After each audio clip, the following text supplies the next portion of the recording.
Oke, salam baku dapa. Oke teman-teman, hari ini kita akan bahas tentang desentralisasi dan politik lokal. Sebelum kita masuk di pembahasan, terlebih dahulu teman-teman memahami beberapa pengertian. Teman-teman sudah tahu apa itu otonomi daerah? Ya, di sini menjelaskan bahwa otonomi daerah adalah kewenangan yang dimiliki oleh daerah untuk mengurusi rumah tangganya sendiri dalam rangka desentralisasi. Otonomi daerah tidak lain adalah perwujudan pendeklarasian kewenangan dan tanggung jawab dan mempunyai hubungan yang erat dengan desentralisasi. Itu menurut Undang-Undang Nomor 32 Tahun 2004 tentang pemerintah daerah. Nah, daerah yang bersifat otonom dan atau daerah otonom itu meliputi 3 bagian, yaitu daerah provinsi, daerah kabupaten, dan daerah kota.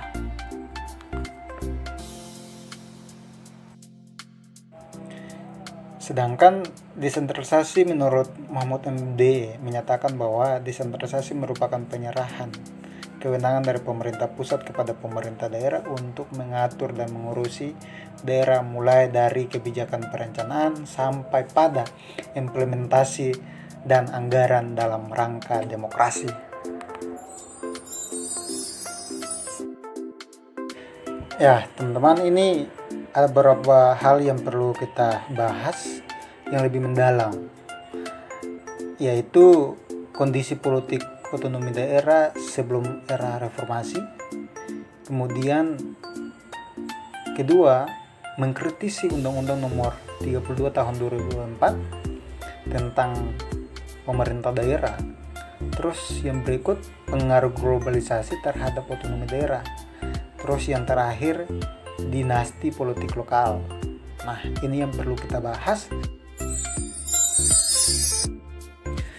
Nah, teman-teman, kita masuk pada poin yang pertama, yaitu kondisi politik dan otonomi daerah sebelum era reformasi.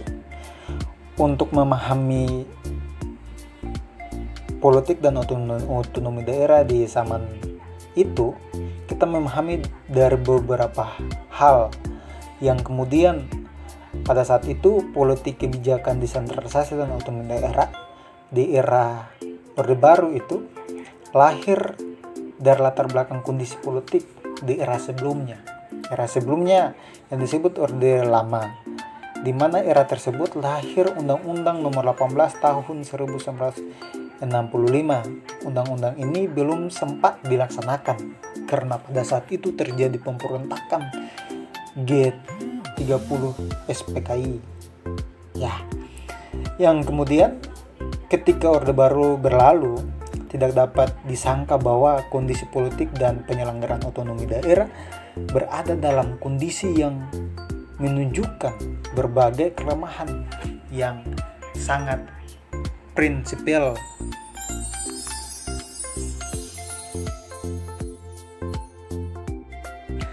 Nah, teman-teman, lanjutan kondisi yang berlangsung lama seperti saat itu terjadinya pemberontakan ternyata menghambat pelaksanaan Undang-Undang Nomor 22 Tahun 1999 yang kemudian direvisi menjadi Undang-Undang Nomor 32 Tahun 2004 karena ternyata perilaku lama masih nampak dan hal ini jelas tidak kondusif untuk mengoptimalkan pemanfaatan sumber daya lokal, terutama menghadapi tantangan global yang memiliki daya yang kuat di dalam masyarakat yang kuat serta mempunyai sistem nilai dan kelembagaan dalam lingkup mendunia.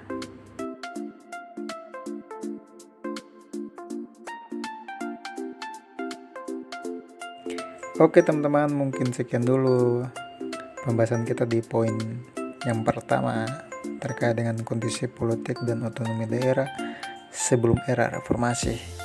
Nah, untuk mengikuti 3 poin pembahasan selanjutnya, nanti teman-teman ikuti video-video yang berikutnya.